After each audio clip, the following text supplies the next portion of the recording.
India ने जीत लिया है एशिया कप। पाकिस्तान को तीनों मैच इस एशिया कप में हराए हैं। हारिस रऊफ 3.4 ओवर्स 50 रन, मतलब 4 ओवर भी पूरे नहीं किए, 50 रन दे दिए। ऊपर से बल्लेबाजों ने रन्स नहीं किए। अबरार अहमद से बड़ी तवक्को थी। Fahim Ashraf tried his best. Tilak Varma batted exceptionally. मुझे नहीं याद पड़ता कि इससे पहले मैं इतना डाउन कब हूं कि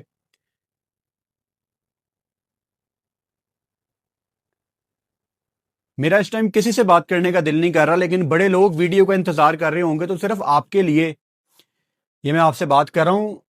किसी से बात करने का दिल नहीं कर रहा। ये एशिया कप में इंडिया पाकिस्तान मैच की इंपॉर्टेंस इतनी ज्यादा थी, क्यों थी? क्योंकि जो पाकिस्तान इंडिया के हालात बने थे पहलगाम के बाद, जो वॉर हुई, पाकिस्तान आर्मी ने इनके राफेल गिराए, पाकिस्तान वो वॉर जीता। उसके बाद बहुत इंपॉर्टेंट था कि क्रिकेट में भी आपका एक अपर हैंड आता, क्योंकि इन्होंने 14 सितंबर वाला पहला मैच जीत के प्रेजेंटेशन में बड़े झूठ बोले थे कि ब्ला ब्ला ब्ला। आपको सबको पता है, मैं पुरानी बातों में नहीं जाऊंगा। आप 14 का मैच हार गए, 21 वाला गंदी कप्तानी थी आगा की, पाकिस्तान नहीं जीत सका। आज पाकिस्तान ने बहुत लेट डाउन किए। आगा मोहम्मद हारिस बल्ले के साथ, साइम अयूब, पूरी बैटिंग ऑर्डर, यानी आप ऊपर से दो ओपनर्स को निकाल दो, नीचे से साइम कोई डबल फिगर में नहीं आया यार। बहुत दिल तोड़ा है पाकिस्तानी बैटर्स आप सब ने। हारिस रऊफ बॉल के साथ, अबरार बॉल के साथ बहुत दिल तोड़ा है। और आपसे पाकिस्तानी कौम जितनी नाराज अब है, मुझे तकलीफ इस चीज की है कि अब ये गलती ठीक करने की अपॉर्चुनिटी नहीं है आपके पास। आप 14 का मैच हारे तो 21 को आपको मौका मिला। आप 21 का मैच हारे, आपको आज 28 वाले मैच में मौका मिल गया। तो अब मतलब क्या यहां पे कोई ये कहता हुआ अच्छा लगेगा कि T20 वर्ल्ड कप में पाकिस्तान बदला लेगा? नहीं भाई साहब, जितने टेंस हालात अभी बने हुए थे ना, ये मैच गुजर चुका है। And you guys were not good enough. ये आप अपने आप को शीशे में खड़े होके बताएं। हुसैन तलत का कैच ड्रॉप, फहीम अशरफ की शानदार बॉलिंग, हारिस रऊफ का ये वाला स्पेल। अबरार अहमद ने 4 ओवर में 29 रन दिए हैं, लेकिन अगर आपने बॉल बाय बॉल उसकी बॉल देखी हो, अभी तक अबरार ने मुझे दोनों मैचों में दिखाया है कि प्रेशर वाले मैच में मेरे हाथ पांव फूलते हैं। बड़ा शॉर्ट बॉल कर रहा था अबरार। इस पिच पे कुलदीप ने हिलने नहीं दिया, वरुण ने बड़ा अच्छा कमबैक किया था। इंडिया जीता है। इंडियन फैंस भाई साहब, आपको बड़ी मुबारक हो। हम ग्रेस के साथ आपको मुबारक देते हैं। हमारे अंदर वो गलीस पर नहीं है गोदी मीडिया वाला। आप जीते हैं, आपको बहुत मुबारक हो। आपकी टीम अच्छा खेली है। तिलक वर्मा एक्सेप्शनल टैलेंट है। मैं लाइव था मिड इनिंग्स में, उससे पहले भी हम यही बात कर रहे थे कि पाकिस्तान इसको आपको आउट करना पड़ेगा, ये गलती नहीं करेगा, ये प्रॉपर मंजा हुआ बैटर है। अब एक जो सबसे बड़ी गलती आज के मैच की मैंने आइडेंटिफाई की, पाकिस्तान ने सिंगल डबल रोकने के लिए कुछ नहीं किया। मतलब जो पार्टनरशिप लगी अर्ली ऑन संजू सैमसन और तिलक वर्मा की, वो क्यों लगी? क्योंकि आपने लॉन्ग ऑन पीछे लिया हुआ था। वहां पे आपको जिगर गुर्दा दिखाना था और आपको मिड ऑन लेना था अंदर, ताकि वो गलती करने की तरफ जाते हैं। देखो संजू सैमसन तो फिर भी थोड़ा तेज खेलता है तिलक से। संजू ने गलती करनी थी, उसने एक गलती की, हुसैन ने कैच ड्रॉप किया। उसके बाद भी संजू ने एक दो दफा फेल अटेम्प्ट किए। तिलक ने गलती नहीं करनी थी, उससे आपको गलती करवानी थी। वो अगर आप थोड़ा सा होमवर्क करके गए होते तिलक के ऊपर, यार he is a very good talent, वो विकेट नहीं, उसने नहीं देनी थी अपनी विकेट। यानी आज की इनिंग्स में जो तिलक वर्मा ने अपनी टीम को मैच जितवाया है, एक एक बॉल हमने देखी है। एक गलती मैंने तिलक वर्मा की बल्लेबाजी में नहीं देखी, क्योंकि उसने की नहीं। अपने तरीके से वो गेम को लेके गया, गेम को स्लो किया, प्रेशर अपने ऊपर लिया, और आखिर में आके एक आधा अच्छा ओवर चाहिए होता है। गेम चलो फिर भी आखिरी ओवर तक चली गई। आहिस्ता आहिस्ता जाएंगे, लेकिन ड्यू भी था आज अच्छा खासा, लेकिन ड्यू का मतलब ये नहीं है हारिस रऊफ के 3.4 ओवर्स में आप 50 दे दो। हारिस ने बॉल भी गंदे किए हैं।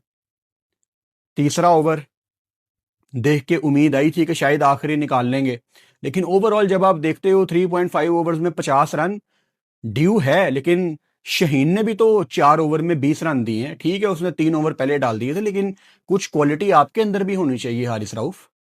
इतनी क्रिकेट खेलने के बाद आपको पता होना चाहिए कि अगर ड्यू पड़ी है तो मेरे पास बेस्ट ऑप्शंस क्या हैं। यानी आप लेफ्टी को राउंड द विकेट आ रहे हो। मुझे तो समझ नहीं आती कि कोई टेप बॉल खेलने वाला भी है ना, उसको भी पता है कि मैंने एक जो प्रॉपर लेफ्टी है इसको नहीं आना मैंने राउंड द विकेट, क्योंकि आपको बहुत ज्यादा एक्यूरेसी चाहिए होती है। फाइन लेग अंदर हो तो पीछे चौका छक्का मिल जाता है। बहुत पुअर स्टफ था हारिस रऊफ की तरफ से। लेकिन इस मैच को यहां तक ब्रेक डाउन करने के लिए ना आपको बहुत ऊपर जाना पड़ेगा, और वो है पाकिस्तान की बैटिंग। इंडिया यहां पे टॉस जीतता है, और इंडिया टॉस जीत के यहां पे पाकिस्तान को बैटिंग की दावत देता है, और दुबई में चेज इज ऑन। लेकिन फाइनल का प्रेशर डिफरेंट होता है। विकेट बहुत ज्यादा ड्राई था, और इस पिच को काफी ज्यादा यूज किया गया एशिया कप में, जिसका मतलब यह है कि इस पिच पे बॉल थोड़ा सा नीचे रहना था। यानी स्पिनर्स ने शायद इतना स्पिन ना होता, लेकिन जब बॉल नीचे भी रहता है तो स्पिनर्स को हेल्प मिलती है। पाकिस्तान पहले बैटिंग करने आता है, और पहले हाफ में तकरीबन वैसा ही हुआ जैसा 21 सितंबर को हमने देखा था कि पहले 10 ओवर्स में Pakistan was all over. India down था, उनके कप्तान के चेहरे के रंग उड़ गए थे, उनके फैंस डाउन थे, क्योंकि साहिबजादा फरहान और फ़खर जमान ने ऊपर से बड़ा अच्छा स्टार्ट आपको प्रोवाइड कर दिया था। मतलब आपका 84 पे एक आउट हुआ है पहला। वहां पे अगेन आज फिर हम दोबारा ये डिस्कस कर रहे थे कि पाकिस्तान 200 करेगा या 190, लेकिन उसके बाद चलो साइम अयूब का नंबर ही बनता था। वन डाउन आप उनको ट्राई करा सकते थे, 9.4 ओवर ही हुए थे। Saim Ayub looked in in good confidence, उनको कॉन्फिडेंस दिया गया है। उनकी बॉलिंग के बाद भी उन पे कॉन्फिडेंस अच्छा खासा दिखाया जा रहा है। बनता उनका ही था वहां पे वन डाउन आना, लेकिन साइम का ये टेरिबल टूर्नामेंट गया है। फाइनल से पहले हमने उसको बड़ा बैक किया, लेकिन अब तो एशिया कप खत्म हो गया ना। एंड साइम अयूब की इस फॉर्म के पीछे कहीं ना कहीं एक दूसरा फैक्टर ये भी है। मुझे बड़ा अफसोस हो रहा है ये बताते हुए, लेकिन this was always on the cards. Saim की 80% गलती है ऑब्वियसली उसके फेलियर में। 20% जो उसका ध्यान बॉलिंग में बहुत ज्यादा लाया जा रहा है। अब मैं ये नहीं कह रहा कि वो बॉलिंग कर रहा है तो इसलिए उससे बैटिंग नहीं हो रही, नहीं। लेकिन वो अपने करियर के उस हिस्से में है जहां पे पाकिस्तान ने उससे क्रूशियल ओवर करवा करवा के उसके ऊपर मजीद प्रेशर बनवाया। हैविंग सेड दैट, साइम का 80% ज्यादा किरदार है इस फेलियर में। साइम अब पाकिस्तान में मतलब he is a kind of establish player. मतलब वो पाकिस्तान का तीनों फॉर्मेट का प्लेयर है। पाकिस्तान ने इतना इन्वेस्ट किया, और ऐसा नहीं है कि साइम की परफॉर्मेंसेज नहीं है। Is a very good talent. मैं ये नहीं कह रहा कि साइम को आप निकाल दो, ना ही आपको निकालना चाहिए, लेकिन जिम्मेदारी का मुजाहरा करना, अपनी गलतियों को बेहतर करना और नेक्स्ट लेवल पे जाना, खुद को एक्सेल करके, that would be the key for Saim Ayub. Again बहुत डिसअपॉइंट किया।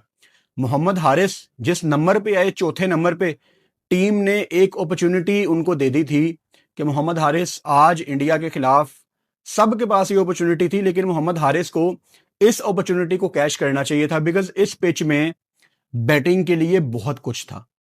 और ऐसे फ्लैट विकेट पे जिसको कमेंटेटर बार बार फ्लैट विकेट कह रहे थे, कवर्स के ऊपर से मोहम्मद हारिस ने शॉट खेली। शायद पेस कम था थोड़ा इस बॉल का, लेकिन वो शॉट छक्के में जानी चाहिए थी, क्योंकि ये मुझे पता है कि उसके लिए हारिस ने तैयारी बहुत की है। सब बहुत इंटेंसिटी प्रैक्टिस सेशन कर रहे हैं पाकिस्तान टीम में। लेकिन आज मोहम्मद हारिस के बल्ले से रन्स चाहिए थे। तो ये वो फेलियर है मोहम्मद हारिस का एशिया कप फाइनल का, जो कई साल तक उनका पीछा नहीं छोड़ेगा।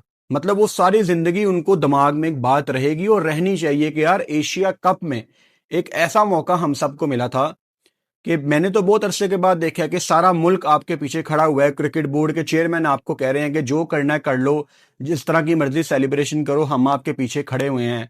मीडिया आप पे बड़ा होला हाथ रख के बैठा हुआ है पाकिस्तान टीम पे, तो व्हाट एल्स यू नीड? इतनी बैकिंग खिलाड़ियों की ख्वाहिश होती है कि इतनी बैकिंग उनको मिले। तो बहुत डिसअपॉइंट किया आज मोहम्मद हारिस ने। सलमान अली आगा आज भी उनका फेलियर फंसे हुए थे और उनकी बैटिंग भी इस पोजीशन पे आई। हम लाइव बैठे हुए थे, हम यही बात कर रहे थे, यार पाकिस्तान चलो हारिस आउट भी हो गया, स्टिल 180 190 इज ऑन, लेकिन सलमान अली आगा ऊपर आ गए हैं, चलो अच्छी बात है। सलमान अली आगा को एज ए कैप्टन एक मौका मिलेगा खुद को साबित करने का, लेकिन आगा जहां पे मारने की कोशिश करता है वहां पे वो आउट हो जाता है। तो एशिया कप में एक चीज तो खुल के सामने आई है कि पावर हिटिंग अभी तक सलमान अली आगा की स्ट्रेंथ नहीं है। अब ऐसा नहीं है कि सलमान अली आगा वो सीख नहीं सकते, आप अपने स्किल पे काम करते हो, आप अपनी पावर हिटिंग पे काम करते हो, आप कोचेस के साथ टाइम गुजारते हो, आप एक एवरेज प्लेयर से दुनिया के ग्रेटेस्ट प्लेयर बन सकते हो। विराट कोहली की एग्जांपल सब क्रिकेटर्स के लिए एक प्राइम एग्जांपल है। Virat Kohli was an average cricketer, average batter, और उसने अपनी स्ट्रेंथ को बैक किया, हार्ड वर्क दबा के की, और दुनिया के नंबर 1 बैटर वो बने इस जनरेशन में। तो आगा को अपनी पावर हिटिंग को मैं ये तो नहीं कहूंगा पॉलिश करना चाहिए, बिकॉज है ही नहीं है पावर हिटिंग अभी। आगा को शुरुआत करनी पड़ेगी उस तरफ। ओवरऑल अगर मैं आगा की कप्तानी की बात करूं एशिया कप में, देखो आगा की 21 वाले मैच में बहुत गलतियां थी, आज एक दो गलतियां थी, लेकिन उसका मैच पे कोई असर नहीं आया क्योंकि पाकिस्तान की परफॉर्मेंस ही बड़ी गंदी थी। कप्तानी का कोई फेलियर नहीं है इस मैच में कि आप कहें कि कप्तान की वजह से हम मैच हार गए। आज के मैच में ऐसा कुछ नहीं था। ओवरऑल एशिया कप में आगा ने कप्तानी ठीक की है। शहीन को 3 ओवर करवाना, विकेट्स के लिए जाना, ठीक फील्डिंग रखना, इंटेंसिटी बना के रखना, कप्तानी में एज सच आगा को हम नंबर दे रहे हैं। लेकिन उनकी बैटिंग में अगर वो रन नहीं ना करेंगे तो उनके लिए मुश्किलात बढ़ती जाएंगी। फिर एक गलती जो मैं कह रहा हूं ना, एक आधी गलती पाकिस्तान ने की, उसका इतना असर नहीं हुआ क्योंकि हुसैन तलत बड़ी जल्दी आउट हो गया। फिर आपकी सोच देख के मुझे हैरानगी हुई कि आगा के साथ हुसैन तलत फिर आ गए और वहां पे 5.5-6 ओवर रहते थे। हुसैन ने आके टाइम लेना था, उसकी भी वो गेम नहीं है। Again nothing against Hussain Talat, लेकिन हुसैन तलत को भी यार थोड़ा सा वहां पे करना चाहिए था ना, अपने अपने तनकीद करने वालों की सोच को गलत साबित करने के लिए कि यार मुझे पावर हिटिंग भी आती है, मैं कंडीशंस का प्लेयर नहीं हूं, मैं सीधे विकेट पे छक्के चुक्के लगा लेता हूं। बट वहां पे हुसैन तलत भी सिर्फ 1 रन बना के आउट हो गए। मोहम्मद नवाज भी नीचे से कुछ नहीं कर पाए। हालांकि इंडिया के खिलाफ मुझे उम्मीद थी कि पिछले मैच में कुछ नहीं कर पाए, लेकिन फिर नवाज आखिर में कंफ्यूज हो जाता है। वो आपको अबरार के साथ उसकी पार्टनरशिप याद होगी, आखिर में रन लेना है नहीं लेना, टैप आ गया कि अबरार को फेस नहीं कराना, फिर 2-3 बॉलें रहती हैं, अबरार को सामने ले आया, मतलब ही वॉज कंफ्यूज्ड। और साइमन ड्यूल वहां पे कमेंट्री कर रहे थे, उन्होंने बिल्कुल ठीक बात कही कि अगर तो 9 विकेटें आपकी गिरी हुई हैं तो नवाज कोशिश तो करे छक्का मारने की, वो छक्का मारने की कोशिश भी नहीं कर रहा था। तो नवाज का मैं समझ नहीं पा रहा कि वो किस चीज का प्रेशर अपने ऊपर कभी कभी ले लेता है, क्योंकि ही कैन बैट, और उसने हमें ये पिछले 1-1.5 महीने में अच्छी बल्लेबाजी करके भी दिखाई है एट टाइम्स। लेकिन पता नहीं शायद इंडिया पाकिस्तान का प्रेशर है जो ये झेल नहीं पाते। शहनशाह अफरीदी को भी ऑब्वियसली बैटिंग कराने भेजा गया था, इट वाज ए गैम्बल, लेकिन आई थिंक नहीं चला वो। फहीम अशरफ बल्ले के साथ तो कुछ नहीं कर पाए, लेकिन बॉल के साथ आज जो उन्होंने किया उस पर अभी मैं आता हूं। मतलब आप फरहान के 57 रन, आज भी फरहान ने जो कमाल नॉक खेली या ऊपर से बेस उसने सेट कर दी थी कि विकेट में कुछ नहीं है, ऐसा नलायकी है हमारे मिडल और लोअर ऑर्डर की, नलायकी कि आपने इतना क्रूशियल मैच बॉटल किया। फखर जमान 35 पे 46, फखर को लंबा जाना चाहिए था क्योंकि इनके रोल डिफाइन है। फरहान करता है चार्ज और फखर एक एंड संभाल के रखता है, लेकिन अगर फरहान आउट हो गया तो वहां से फखर का काम है गेम को एक्सेलरेट करना। फखर के साथ मसला क्या आ रहा है, जहां पे एक्सेलरेशन की बारी आती है वहां पे फखर अपना विकेट थ्रो कर देता है। 146 आपने किया। मिड इनिंग्स में मैं कह रहा था कि 80% 70% प्रॉब्ली इंडिया एंड 30% पाकिस्तान, लेकिन हमें बॉलिंग पे कहीं ना कहीं उम्मीद थी। अगर मैं इंडिया की बॉलिंग की बात करूं, शिवम दुबे आज भी 3 ओवर में 23 रन, एक एवरेज गली मोहल्ले के बॉलर को इन्होंने पिछले मैच में अच्छा स्पेल करा दिया। आज भी आप उसको उस तरह से अटैक नहीं कर पाए। बुमराह को शुरू में चार्ज किया, लेटर ऑन उन्होंने अच्छा कमबैक किया, वर्ल्ड क्लास बॉलर। जो मेन डिफरेंस था ना, वो इंडिया का स्पिन डिपार्टमेंट था। कुलदीप यादव ने बेहतरीन कमबैक किया, 4 विकेटें ली। अक्षर पटेल एंड वरुण ने भी बाद में अच्छा कमबैक किया। एक ओवर उन्होंने तिलक वर्मा से भी करवाया अपनी ऑप्शंस थोड़ी खोलने के लिए, क्योंकि शिवम दुबे को शायद मार पड़ सकती थी उसके बाद। वो ओवर उन्होंने पूरे कराए, 3 उससे और 1 तिलक से। तो smart captaincy from Suryakumar Yadav. लेकिन 146 आप मतलब credit goes to specially Kuldeep Yadav. आप कब तक अपनी खैर मनाते 146 को डिफेंड करते हुए? कितना आप पुश करते? जो मेन कसूर है वो आपके बैटर्स का है। इससे पहले मुझे पता है अभी तक यहां पे हजारों कमेंट आ गए होंगे हारिस रऊफ के अगेंस्ट, उनका भी कसूर है, लेकिन मेन जो गंद खोला है ना वो आपके बैटर्स ने किया, जो मेन कसूरवार है। हारिस भी है लेकिन मेन